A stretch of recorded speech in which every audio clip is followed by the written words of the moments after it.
le plus grand bouquin roman noir de l'année. Je pense que ça va être le prix Griffe Noire du meilleur roman noir de l'année. Le nouveau R.J. Ellory, Mauvaise Étoile.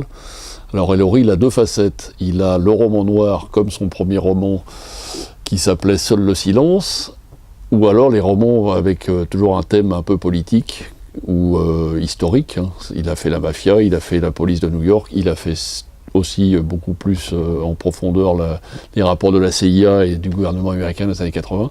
Là, c'est un roman noir, c'est un road movie entre des ados qui sortent d'un orphelinat et qui vont croiser un tueur, et ils partent dans un road movie sanglant absolument fou, et donc qui se termine mal, et c'est pas du tout du polar avec une énigme à résoudre, c'est un roman noir avec la fuite en avant, la description très très précise du Texas américain des années 60, avec toujours beaucoup de descriptions, mais là il en fait un petit peu moins. C'est vraiment ça démarre sur les chapeaux de roue et ça finit sur les chapeaux de roue.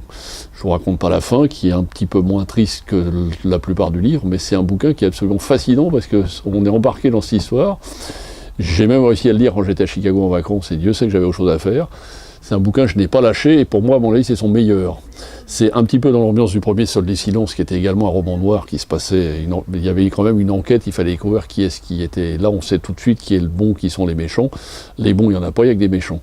Donc c'est beaucoup plus simple. Mauvaise Étoile, Bad News, comme aurait dit un titre d'un film de.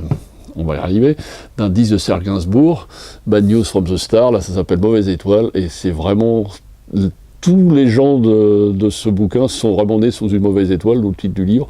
C'est absolument fascinant, et je pense que c'est un des plus grands romans noirs que j'ai lu depuis très très longtemps. Ça fait vraiment penser à tous les romans noirs et tous les films noirs américains des années 50. Un petit chef-d'œuvre, le grand Ellory est de retour.